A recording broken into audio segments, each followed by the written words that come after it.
Si vous n'avez jamais vu de zélote dans l'évangile, parce que le véritable zélote, ce n'est pas notre frère Serge. Moi, je suis un premier zélote. Voilà, shalom très cher ministre de Dieu. Que la paix de Dieu soit avec tout un chacun de nous. Nous bénissons le Seigneur pour l'opportunité que nous avons de vous parler de la part de notre roi.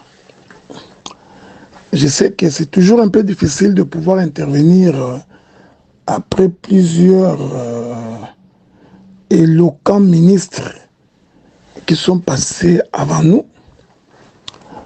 Voilà pourquoi il faut que nous trouvions une petite fenêtre dans l'arche de Noé nous permettant de sortir. Alors j'ai pris la résolution de parler sur le Jourdain. Mais comme vous savez, la question c'est que Naaman était un lépreux. Et Naaman, comme lépreux, il va donc, au travers de la jeune fille prise captive auprès de la maison d'Israël, apprendre que il y a un prophète en Israël et que ce prophète-là, une fois consulté, pourrait guérir la lèpre de Naaman. Alors, Naaman y va. Il va donc croiser le prophète. Je ne rentre pas dans tous les autres détails parce que je crois que ceux qui m'ont précédé ont suffisamment abordé la question. Donc je vais éviter la répétition. Alors le prophète Élisée va donc envoyer un message à Naaman le Syrien pour lui demander d'aller se baigner dans le Jourdain 7 fois pour être guéri. Et comme vous le savez, Naaman est parti. Il a fait sa plongée plusieurs fois, donc 7 fois. Et finalement, Naaman est sorti avec la peau comme un nouveau-né. Ceci va donc nous confirmer que c'est Naaman qui sort des eaux après 7 jours et dont la peau est comme la peau d'un nouveau-né, témoigne en réalité de la nouvelle naissance. Car il est écrit dans la parole du Seigneur que personne ne peut hériter le royaume des cieux s'il ne naissent de nouveau. Donc, il doit d'abord y avoir une première naissance et ensuite une deuxième naissance. Alors, Naaman, de par sa naissance jusqu'à ce qu'il attrape la lèpre, jusqu'à ce qu'il vienne se baigner, tout ce temps-là représente donc la première naissance.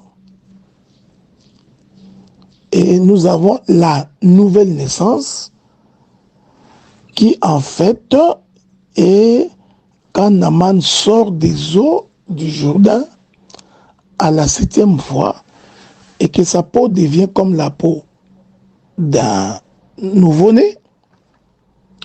Cette naissance-là est donc considérée comme étant la nouvelle naissance. Souffrez que je puisse ajouter quelques 2 autres éléments.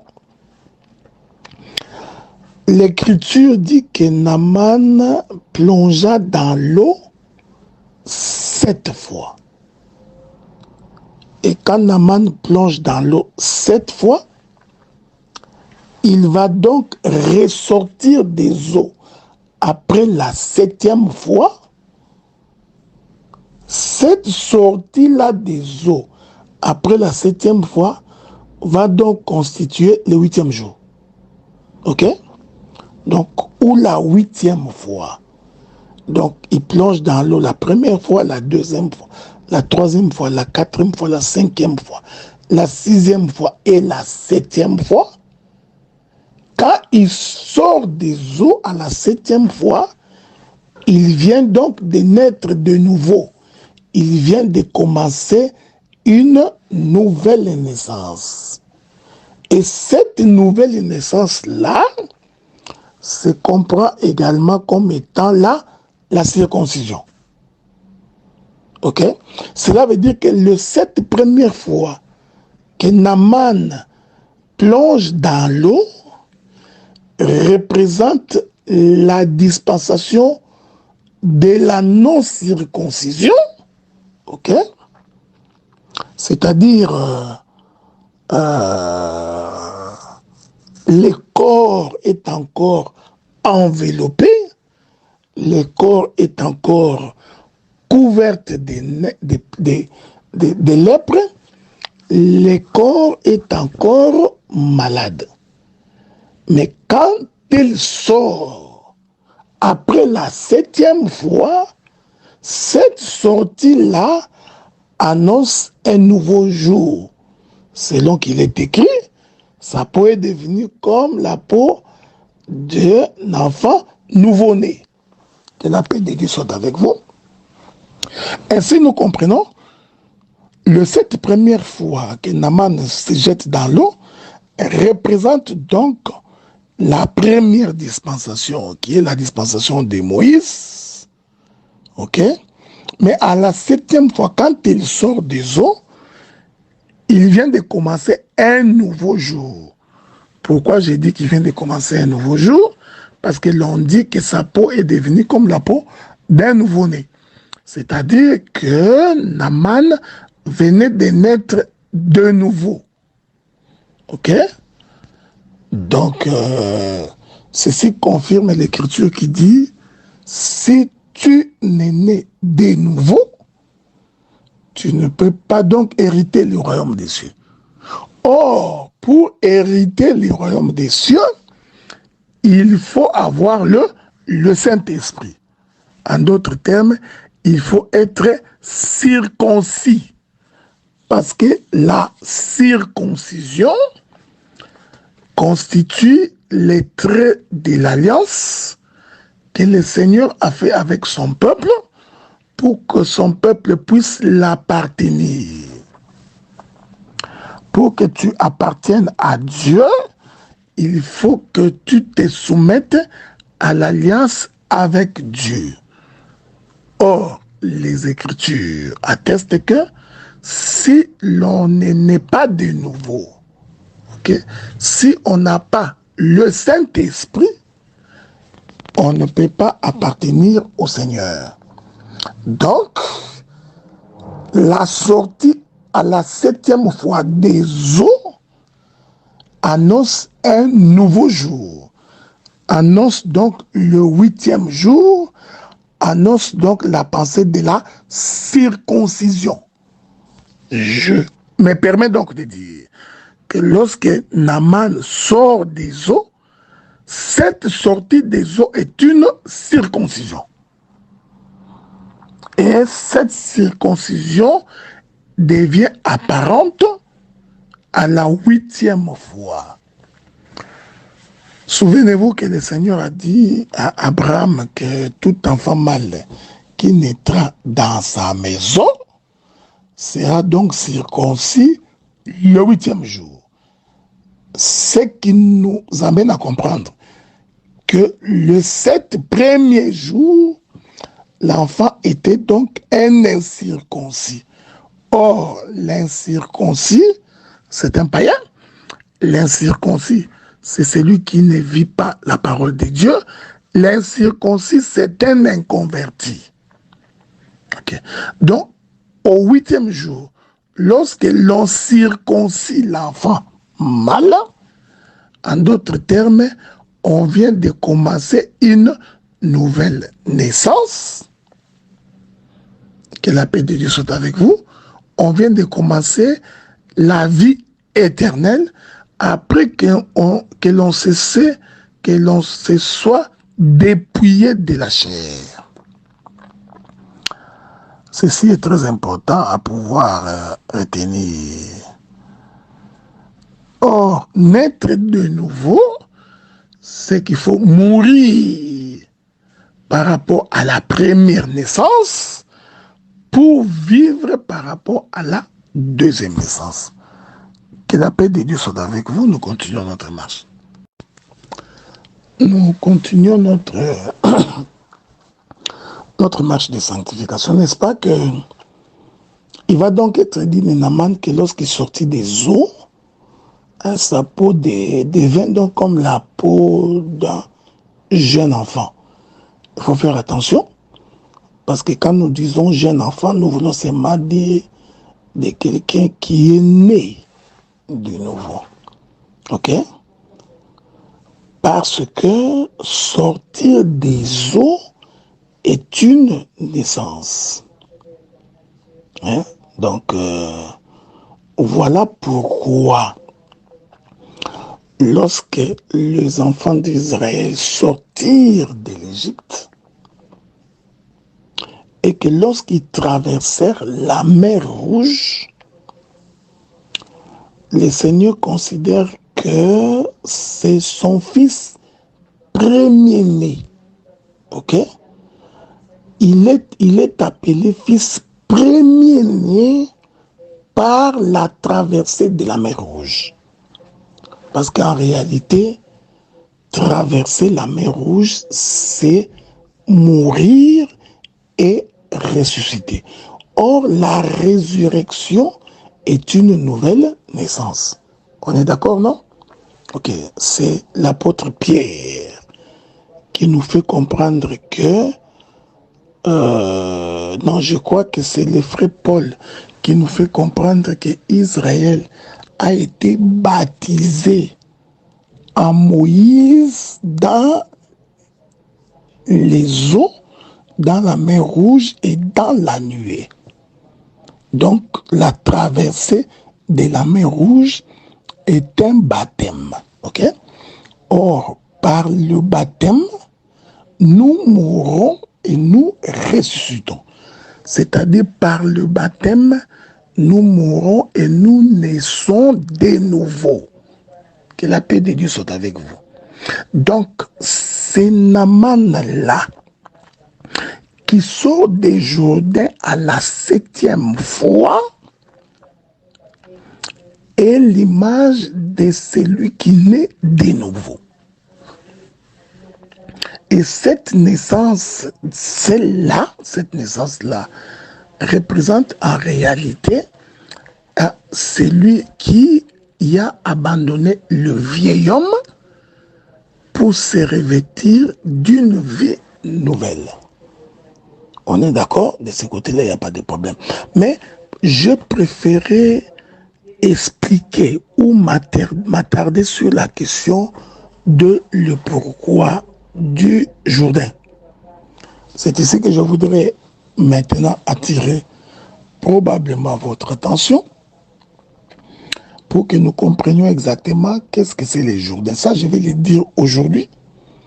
Et demain, une fois que nous aurons compris ce que c'est les Jourdains aujourd'hui, demain, nous expliquerons que c'est Naaman-là qui passe par les Jourdains, c'est aussi l'ombre de notre Seigneur Jésus-Christ.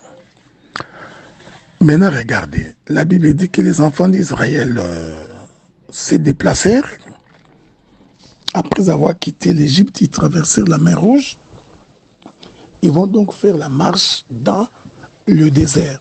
Comme vous le savez, la mer Rouge, la traversée de la mer Rouge est donc la première naissance des enfants d'Israël. Ceci est l'image de la manière dont nous naissons dans le monde. Or, quand nous naissons dans le monde, nous naissons avec la nature du péché.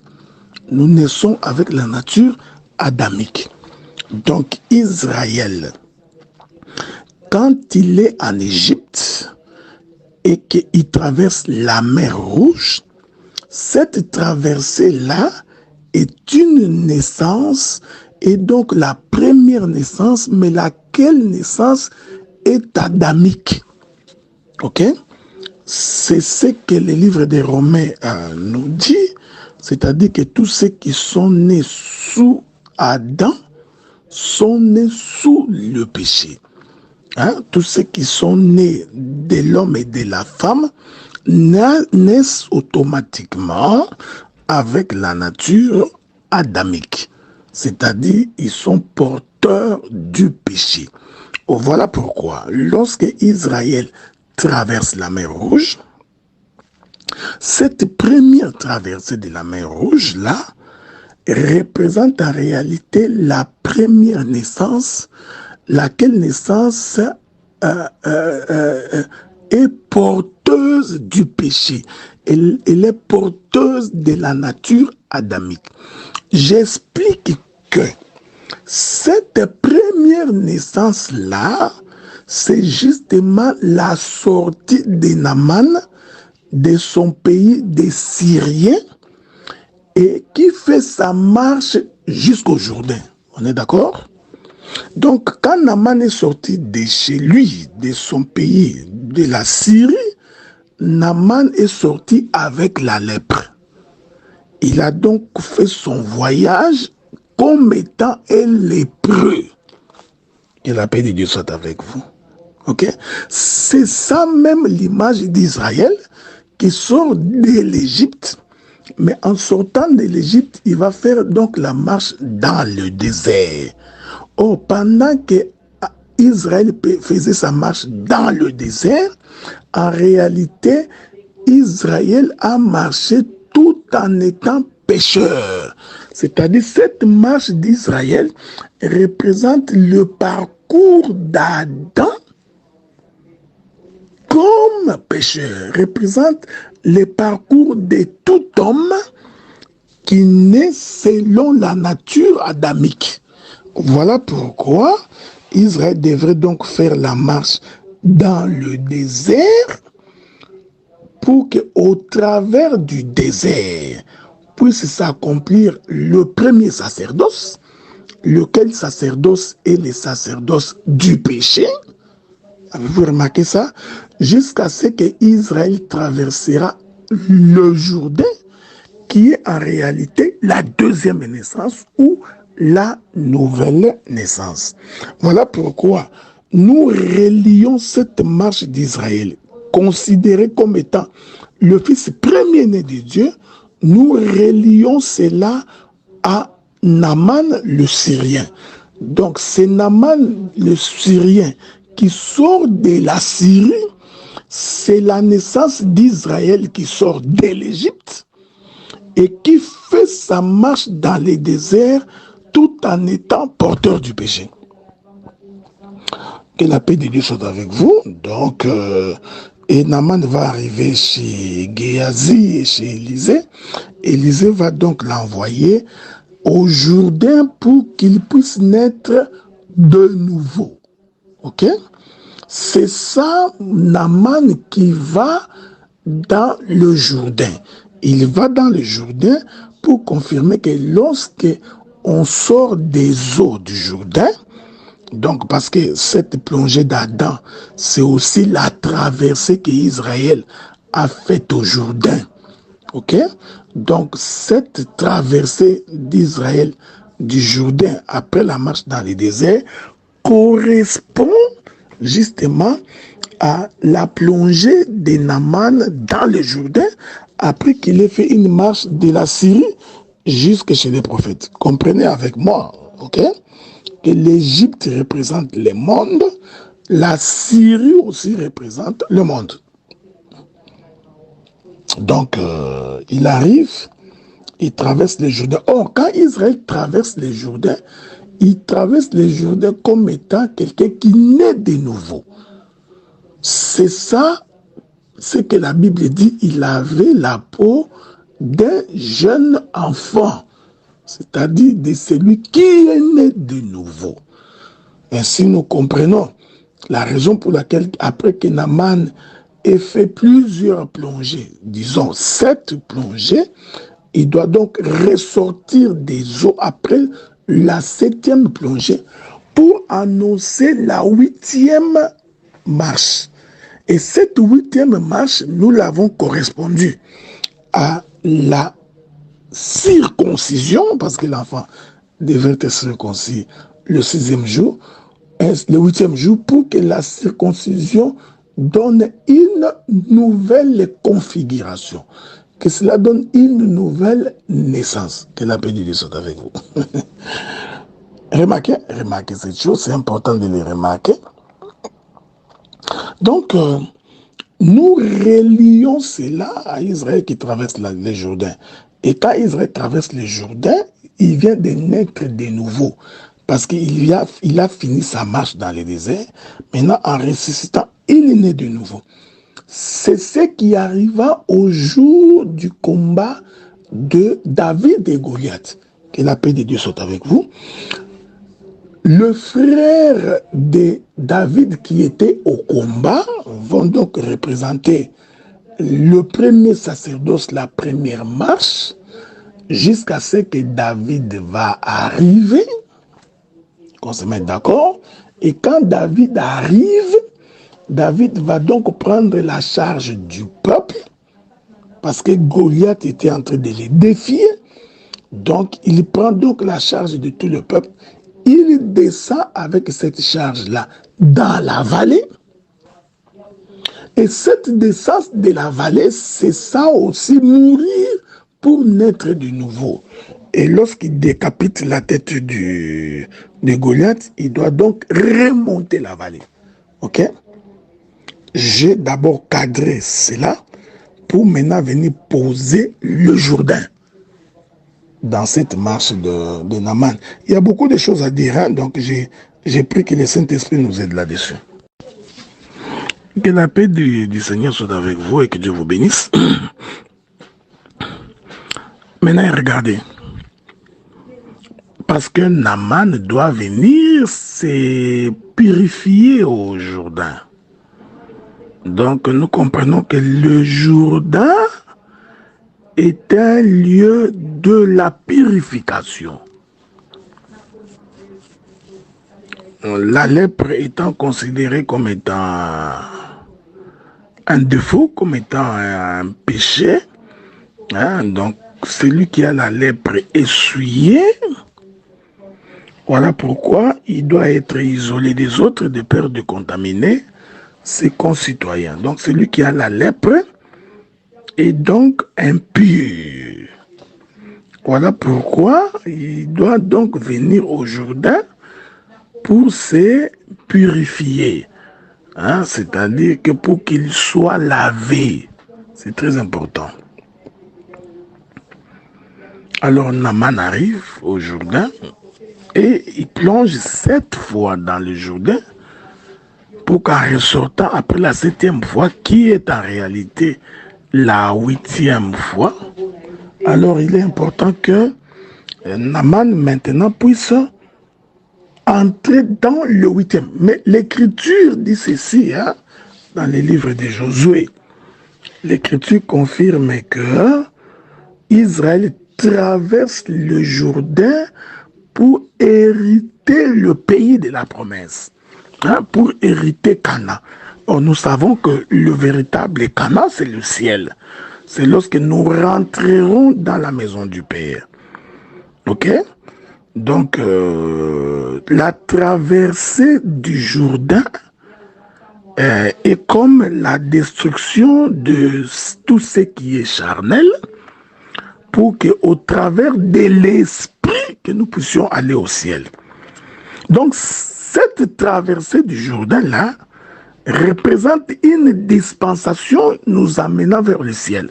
Voilà pourquoi je confirme que après la sortie, écoutez-moi bien, du Jourdain à la 7e fois, donc le frère Naaman vient donc d'entamer la 8e fois. Cette 8e fois est l'image de la circoncision, laquelle circoncision est l'image du Saint-Esprit. Ok? Parce qu'il est écrit dans la Bible, sans le Saint-Esprit, on ne peut pas hériter le royaume des cieux. Sans le Saint-Esprit, on ne peut pas lui être agréable. Quand le Seigneur apparaîtra dans les airs, il faudrait que tous ceux qui ont le Saint-Esprit soient revêtus d'abord de l'incorruptibilité du corps et que, ne devançant pas ceux qui sont vivants, nous nous mettrons ensemble et nous irons rencontrer le Seigneur dans les airs. Or, sans l'Esprit du Seigneur, personne ne peut rencontrer le Seigneur dans les airs. Donc nous confirmons que la 8e fois, qui est l'issue de la 7e fois, représente en réalité le baptême du Saint-Esprit. Est-ce qu'on est d'accord? Je vais donner d'autres exemples beaucoup plus tard. Alors, lorsque les enfants d'Israël vinrent et qu'ils arrivent à la mer, au Jourdain, la Bible dit que Dieu ordonne à Josué de dire à ses sacrificateurs qui portaient l'arche de mettre les pieds dans l'eau. Ok? Pas n'importe quelle eau, dans l'eau du Jourdain. Alors, lorsqu'ils mirent les pieds dans l'eau du Jourdain, les eaux s'arrêtèrent et Israël passa le Jourdain à sec. Ok? Que j'appelle moi la nouvelle naissance. Donc, cet Israël qui a marché pendant 40 ans dans les déserts était donc un peuple souillé par la poussière, par les intempéries désertiques, par la sécheresse, par l'absence de la parole. Parce qu'il est écrit dans la Bible que le Seigneur, au travers de la pluie, nous arrose de sa parole.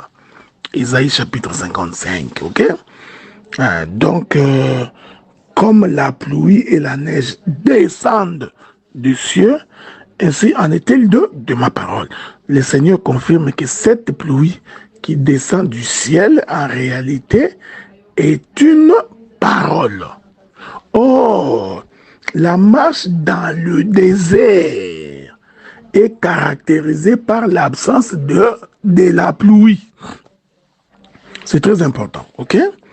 Or, cette absence de la pluie fait en sorte que l'homme est sale, l'homme est impur, l'homme ne peut pas être lavé parce qu'il a besoin de la pluie pour se laver. Ok?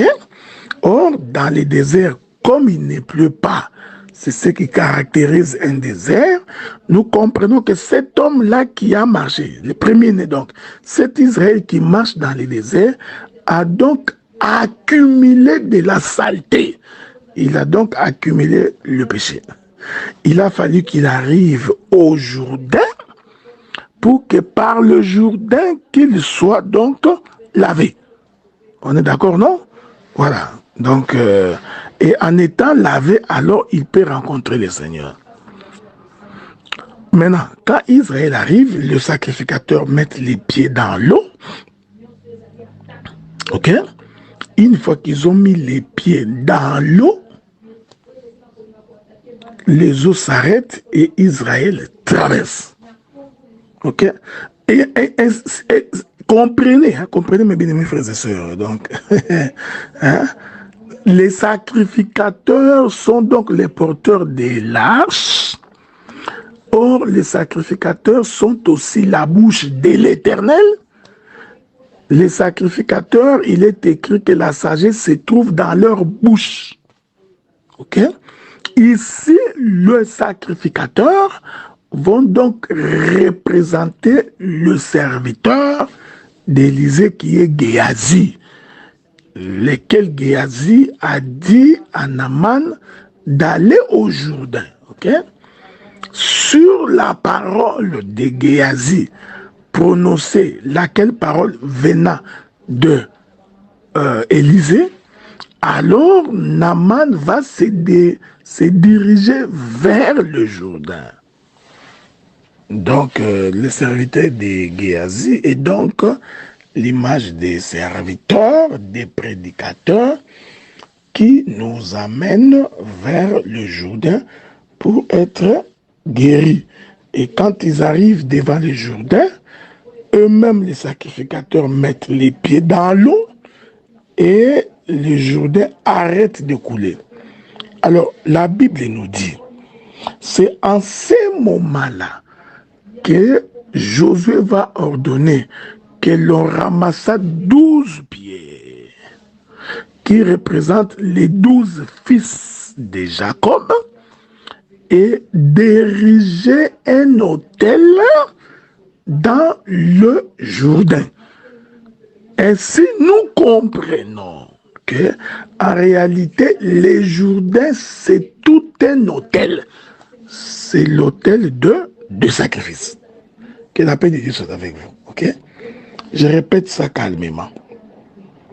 Ok? Israël traverse la mer Rouge. Josué ordonne que l'on bâtit un autel de 12 pierres et lequel autel doit rester dans l'eau. La Bible dit qu'ils vont donc dresser un autel dans l'eau et que jusqu'à ces jours, cet autel existe encore. Ok? Alors j'étais en train de me poser la question, comment sous l'eau, alors que le sable est mouvant, comment ont-ils fait pour dresser un autel? Et comment se fait-il que même après le passage de l'eau, cet autel est resté dans l'eau? Et la Bible dit, c'est pour que les générations qui viendront puissent se souvenir. Donc, ainsi nous comprenons, par le fait qu'il y avait un autel dans le Jourdain, nous pouvons donc confirmer que le Jourdain devient donc un lieu de sacrifice. On est d'accord, non? Voilà. Parce que pour sacrifier, il faut identifier l'autel. Voilà pourquoi je suis en train de dire, c'est Naaman là qui quitte la Syrie et qui va au Jourdain. C'est la course de celui qui va sur l'autel de sacrifice. C'est la course de celui qui va sur les lieux de la mort. Que la paix de Dieu soit avec vous, parce que j'essaie de m'arranger pour que la compréhension de ce que j'ai dit soit si claire et si saisissante pour tout un chacun de nous. Que le Seigneur vous bénisse. Nous sommes en train de continuer notre marche de sanctification. Alors, Josué va donc ordonner qu'on puisse ériger un autel en plein Jourdain. Ok? Une fois que l'autel est dressé et qu'Israël, avec les sacrificateurs, ait traversé le Jourdain, l'eau va couler. Et quand l'eau coule, l'autel, lui, reste dans le Jourdain. Cet autel-là mis dans le Jourdain annonçait donc la venue d'un sacrifice. Est-ce qu'on est d'accord? Ok? L'autel est une préfiguration ou est un signe précurseur que l'animal de sacrifice doit venir. Parce que l'on ne peut pas ériger un autel s'il n'y a pas le sacrifice. Souvenez-vous, lorsque Abraham a mené Isaac pour être sacrifié, Isaac a posé, il a dit à son père, voici le couteau, voici le feu, voici le bois.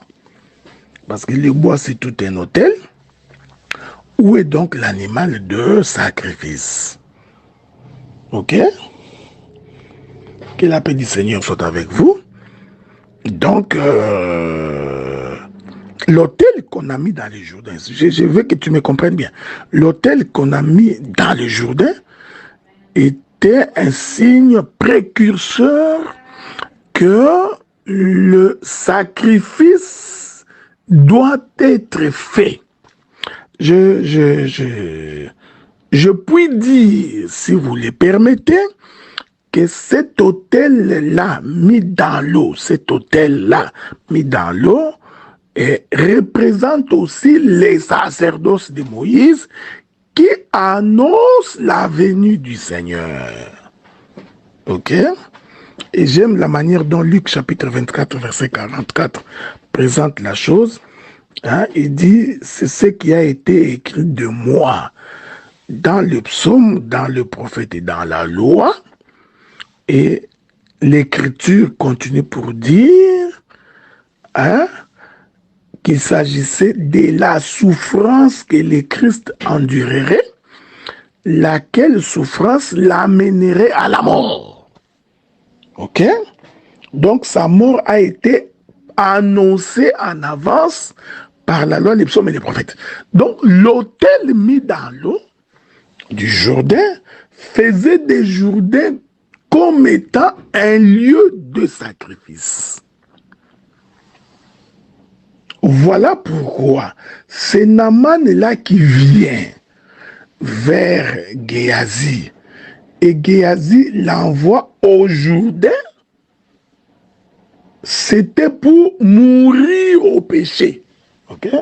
Donc, parce que sur l'autel, l'animal doit être sacrifié pour l'expiation du péché.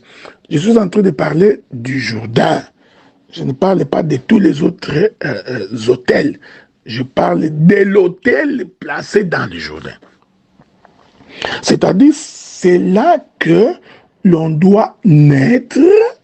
Non, l'on doit d'abord mourir pour naître de nouveau.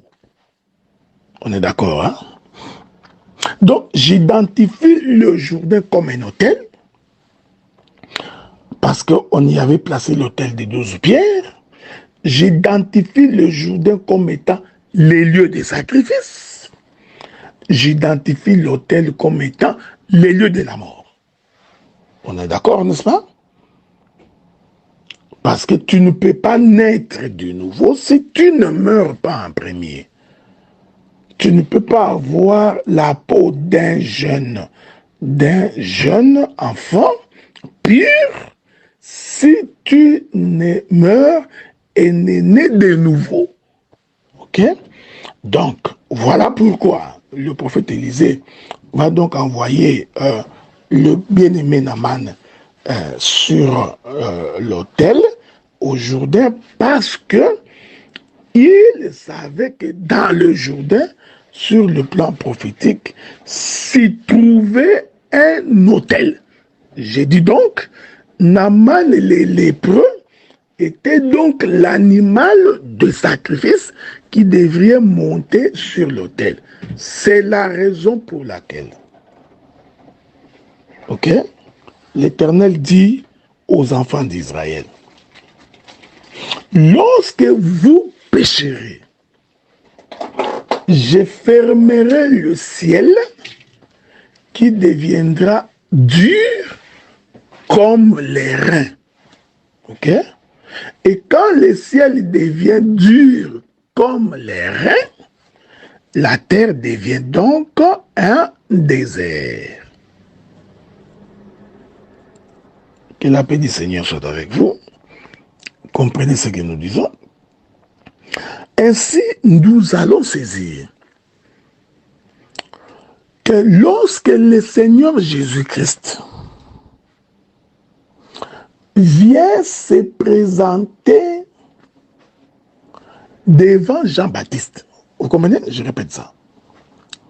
Jean-Baptiste est comme un prophète. Ayant compris qu'il y avait un autel dans le Jourdain, il vient donc se présenter au Jourdain pour dire aux enfants d'Israël que je suis la voix de celui qui crie dans les déserts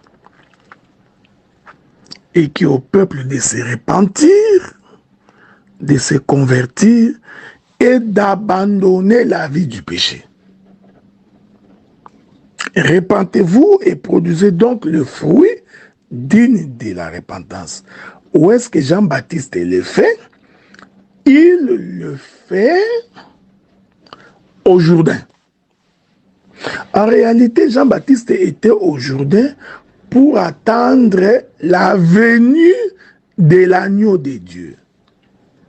Voilà pourquoi le Seigneur aussi, comprenant qu'il est le véritable agneau qui ôte les péchés du monde, va donc venir au Jourdain, ok?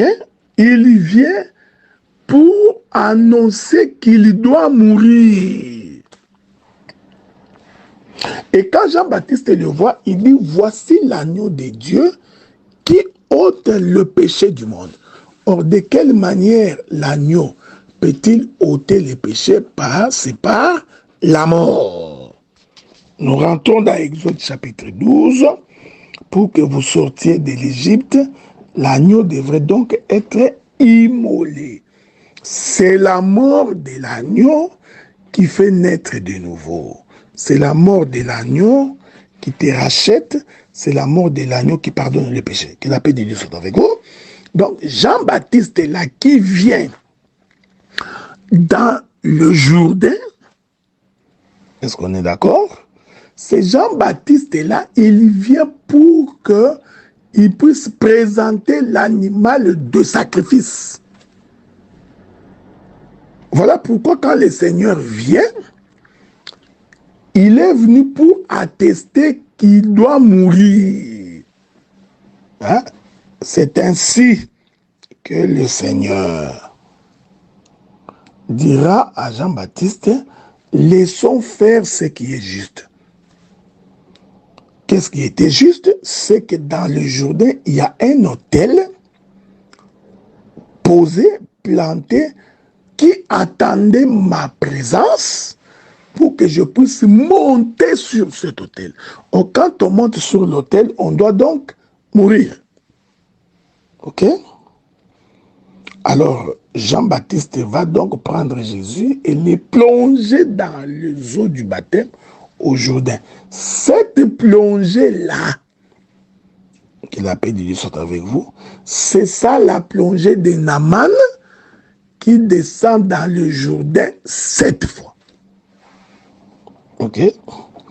Parce que la 8e fois, nous renvoyons au chiffre 8, qui est le chiffre de la circoncision, qui est le chiffre du Saint-Esprit, va donc confirmer que Naaman est un pécheur qui a besoin d'être sacrifié.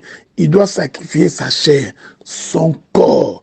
Il doit donc mourir au péché pour naître de nouveau et avoir la peau d'un jeune enfant. Ok? Donc, saisissez avec moi que cet homme de Naaman qui vient plonger dans l'eau, c'est tout un sacrifice qu'on est en train de mettre sur l'autel. C'est pourquoi je vous avais dit, donc de me suivre avec beaucoup d'attention là-dessus. Je vous reviens. Que le Seigneur vous bénisse. Regardez avec moi. Donc, quand Jean-Baptiste voit le Seigneur Jésus-Christ venir, Jean-Baptiste n'est pas allé au Jourdain gratuitement. Il y est allé parce qu'il savait qu'il y avait un autel et que sur cet autel-là, un animal devrait être sacrifié. Ok? Voilà pourquoi quand le Seigneur naît, quand le Seigneur d'abord vient, quand il voit le Seigneur, il dit, voici l'agneau de Dieu qui ôte les péchés du monde. En fait, Jean-Baptiste a vu Jésus comme un animal porteur du péché, qui va en réalité se débarrasser le monde du péché. Ok? Ceci est très important. De la même manière que l'agneau pascal, dans Exode chapitre 12, devrait donc être immolé ou tué pour que Israël sorte, de la même manière que il a fallu que le Seigneur meure par les eaux du baptême, parce qu'en réalité, Jésus n'avait pas besoin d'un baptême, ok? Le baptême de Jésus était une ombre de sa mort. Et sa sortie des eaux était une ombre de la résurrection. Ok, vous comprenez? C'est pourquoi 1 Thessaloniciens chapitre 4 dit que nous allons donc tous mourir le corps corruptible doit descendre dans le séjour de mort, et qu'au son de la trompette, le Seigneur Dieu sonnera une trompette, et nous serons donc revêtus de la puissance du Saint-Esprit. Est-ce que vous remarquez cela? Donc, quand Jean-Baptiste baptise Jésus, ce baptême-là était donc une ombre de la mort. Pourquoi? Parce que dans le parvis, ou alors, permettez que je dise d'abord comme ça, dans le Jourdain, il y avait un autel de sacrifice pour l'expiation du péché. Cet autel-là a été laissé par Josué lorsqu'ils traversèrent le Jourdain. C'est pourquoi j'ai expliqué que l'autel laissé par Josué représente les temps de la loi, des psaumes et des prophètes, parce que ces choses annonçaient la mort de Christ. Et quand Jésus vient lui-même, il vient donc mettre fin au sacerdoce de Moïse et en même temps inaugurer le sacerdoce de la grâce. C'est ça, Naaman, qui quitte la Syrie, porteur du péché, qui va traverser tous les déserts, toute la contrée, jusqu'à aller trouver le Jourdain, et qu'à partir du Jourdain, qu'il puisse se plonger 7 fois, pour qu'à la 8e fois, qu'il soit guéri. Donc, ce Naaman-là, c'est un agneau. Ok? C'est un agneau qui a besoin d'être immolé sur l'autel de sacrifice. Mais en réalité, bien-aimés frères et sœurs, qu'est-ce que c'est cet autel de sacrifice si ce n'est pas la montagne de Golgotha? Ok? Quel est donc cet autel de sacrifice si ce n'est pas la montagne de Golgotha? Parce que le véritable Isaac, qui est le Seigneur Jésus-Christ, doit donc mourir sur une montagne. Laquelle montagne est constituée comme étant la montagne de Golgotha, là où le Seigneur devrait donc être crucifié. Je confirme donc que, en fait, le Jourdain est une montagne. Le Jourdain, c'est la montagne de Golgotha. Selon qu'il est écrit à la montagne de l'Éternel, Dieu se pourvoira lui-même. Ici, je précise et je le dis avec force, le Jourdain devient donc les lieux de la mort de Naaman, les lieux aussi de sa résurrection. Le Jourdain devient donc les lieux de la mort de Jésus et de sa résurrection. Or, la Bible va donc confirmer en cela que Naaman, en venant au Jourdain, venait donc pour mourir et naître de nouveau. Donc, ce Naaman-là qui rentre dans l'eau représente aussi le Seigneur Jésus-Christ, selon qu'il est écrit, « Ô Éternel, viens voir, je viens dans le rouleau du livre. Il est question de moi, afin que je puisse accomplir ta volonté. » Donc, c'est Naaman-là qui est en train de venir pour plonger dans l'eau, c'est aussi l'image de notre Seigneur Jésus-Christ qui vient sur la terre et il vient pour mourir. Ainsi, le Jourdain devient donc les lieux de la mort. Le Jourdain devient donc la montagne de Golgotha. Faites attention, parce que le Jourdain est à la fois les lieux de la mort et il est aussi les lieux de la résurrection. Et Jean-Baptiste va dire, « Je suis la voix de celui qui crie dans le désert. » Or, quand on crie dans les déserts, qu'est-ce qui arrive? C'est que il n'y a point de la verdure. Criant dans les déserts voudrait dire nous sommes dans la sécheresse. Ok? Crier dans le désert veut dire le ciel est fermé. Et la paix de Dieu soit avec vous. Crier dans le désert voudrait dire que le peuple est privé de la présence de son Dieu. C'est ainsi, l'écrit dans les déserts sera donc couronné par le baptême de Jésus. Ok? Et le Seigneur regardant, il dit, voici l'agneau de Dieu qui ôte le monde, voici l'animal de sacrifice. Ah, nous comprenons la parole qu'Abraham avait dite, qu'à la montagne de l'Éternel, l'Éternel se pourvoira lui-même. J'ai compris qu'en fait, l'autel dans le Jourdain, c'est une montagne. Ok? Parce que le Seigneur a été crucifié sur une montagne, laquelle montagne s'appelle la montagne de Golgotha. Que Dieu vous bénisse. Donc, le Seigneur vient, il entre là-bas. Mais écoutez, quand nous rentrons dans les livres d'Exode, nous allons constater que les lieux de sacrifice, selon la disposition du tabernacle, les lieux de sacrifice, c'était le parvis. Ok? Donc, quand quelqu'un fautait, quand quelqu'un recherchait la faveur de Dieu, il devrait donc venir où? Au parvis. Parce que c'est au parvis que se trouvait l'autel de sacrifice.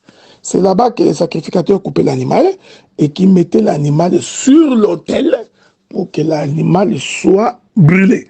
Donc, le parvis, je veux que tu me suives attentivement, est le lieu de sacrifice. Je voudrais le dire autrement. Le parvis, c'est le Jourdain. Ok? On est d'accord? Le parvis, c'est le Jourdain. Parce que dans l'ombre, c'est au parvis que l'animal était sacrifié. Personne ne pouvait entrer dans les lieux très saints mangeant le pain s'il ne passe pas par le parvis. S'il n'accepte pas la mort. Mais regardez, quand quelqu'un amenait son animal pour être sacrifié au parvis, l'animal était égorgé, coupé en morceaux, on faisait monter sur l'autel et l'on consumait l'offrande par le feu. Une fois que l'offrande est consumée par le feu, le sacrificateur devrait récupérer la cendre. Ok? Et il va apporter cette cendre-là dans le lieu très saint pour la répandre entre le propitiatoire. Je suis en train de dire, que le Seigneur vous bénisse, je suis en train de dire que la cendre que l'on récupère, c'est ça la résurrection de l'animal. Ok? L'animal est tué, mais par la reprise de sa cendre, cette reprise est une résurrection, est une nouvelle naissance. Une fois que l'on est de nouveau, maintenant le sacrificateur doit amener la cendre jusque chez Dieu dans le lieu très saint. Lorsque nous péchons, lorsque nous vivons selon la volonté des hommes, comprenez que en vivant de cette manière-là, nous sommes donc porteurs du péché. Et puisque nous sommes porteurs du péché, pour hériter le royaume, nous devons donc mourir. Mourir au péché pour naître de nouveau. Ainsi, le parvis, qui est le Jourdain, qui est le lieu du sacrifice, là où l'autel a été dressé, constitue donc les lieux de la mort et de la résurrection. La mort, c'est le sacrifice consumé par le feu, alors que la résurrection, c'est la cendre récupérée après que le sacrifice ait été consumé par le feu. On est d'accord? C'est ça, Naaman. Naaman, il est lépreux qui vient, c'est-à-dire c'est aussi l'ombre de notre Seigneur Jésus-Christ qui a porté le péché de l'humanité. Ainsi, en portant le péché de l'humanité, il doit venir mourir à la montagne de Golgotha. Or, j'ai expliqué que mourir à la montagne de Golgotha, c'est ça, justement, la plongée dans le Jourdain. Une fois plongé dans le Jourdain, Naaman se débarrasse de sa lèpre, de ses ulcères, et naît de nouveau, parce que la Bible dit que sa peau devient comme la peau d'un jeune enfant. Donc, Naaman qui sort après la 7e fois, c'est la résurrection. On est d'accord, n'est-ce pas? C'est la résurrection. Et cette résurrection-là se comprend comme étant le Seigneur Jésus-Christ qui, après avoir reçu le baptême entre les mains des gens, le Seigneur Jésus-Christ doit sortir. Et quand il sort, la colombe, descendant sous forme du Saint-Esprit, vient donc se poser sur sa tête pour confirmer qu'il vient de naître de nouveau. C'est-à-dire, il est à la 8e fois. Or, le chiffre 8, comme vous le savez, c'est le chiffre du dépouillement de la chair. Quand on coupe les prépuces, on dépouille le corps de la chair pour que l'on devienne spirituel. Que le Seigneur vous bénisse. Je voudrais finir pour aujourd'hui. Je vais atterrir parce que nous allons continuer demain. C'est très important. Donc, c'est Naaman-là, je l'ai donc représenté comme étant le Seigneur Jésus-Christ. Mais par la suite, comme vous savez, nous devons accepter de mourir et de ressusciter en Jésus. Ok? Donc, par ricochet, nous parlons également de ce que nous sommes. Ok? Nous parlons également de la marche de tout homme. Ceci est très important. Et regardez. Donc, le Jourdain représente donc le parvis. Ok? Or, le parvis, selon la Bible, est constitué à 80% des éléments faits par le rein. Ok? C'est au parvis qu'on trouve l'autel des reins, qu'on trouve la cuve des reins, le basan des reins. Donc, le parvis était constitué à grande échelle ou à grande puissance de ce que l'on appelle les reins. Ok? Parce que c'est ce que nous allons devoir aborder demain. Nous allons expliquer pourquoi les reins, à quoi ça sert les reins, pourquoi j'ai dit que le Jourdain, en réalité, c'est Golgotha. Mais lequel Golgotha est en airain. Ok? Le livre d'Apocalypse nous dit que cet homme de Jésus avait les pieds comme si cela était embrasé par le feu et que ses pieds étaient en airain. Ok? Or, quand le pied est en airain, vous savez que le pied, c'est la base de l'homme. Les pieds, c'est le fondement du corps de l'homme. Pour que l'homme se tienne debout, il est en train d'utiliser les pieds. Ok? Donc, le pied est constitué comme étant le parvis. Parce qu'il est écrit que ses pieds étaient comme les pieds de celui qui est embrasé par le feu. Il devient comme des lairins. Or, le parvis était composé à 95, je dirais même pour ça, des éléments constitués des reins. De même, nous expliquerons pour quand est-ce que Dieu parle des lairins. Vous allez remarquer que Dieu parle des lairins quand son peuple pêche. Il dit que je fermerai le ciel deviendra comme des lairins. C'est-à-dire, je fermerai le ciel, il n'y aura pas de pluie. La terre va donc sécher. Que le Dieu de paix vous bénisse. C'est pourquoi le Seigneur, lorsqu'il envoie Jean-Baptiste vient, il dit, je suis la voix de celui qui crie dans les déserts. En d'autres termes, je suis la voix de celui qui crie dans les lieux où le ciel est fermé et que le ciel est devenu comme des lairins. En d'autres termes, le ciel est devenu comme le parvis. Okay? Ce sont des aspects que je vais devoir aborder demain. Donc, mon bien-aimé Naaman le Syrien, qui vient donc se baigner, il est l'image de notre Seigneur Jésus-Christ. Avec Jésus-Christ, tous les pécheurs qui, pensant pouvoir être sauvé devrait passer par le baptême du Jourdain, lequel baptême est une figure également de la venue du Saint-Esprit pour diriger l'homme dans toute sa totalité. Voilà ce que j'ai voulu partager. Nazako matangai, nazako matangai, nga nazako matangai.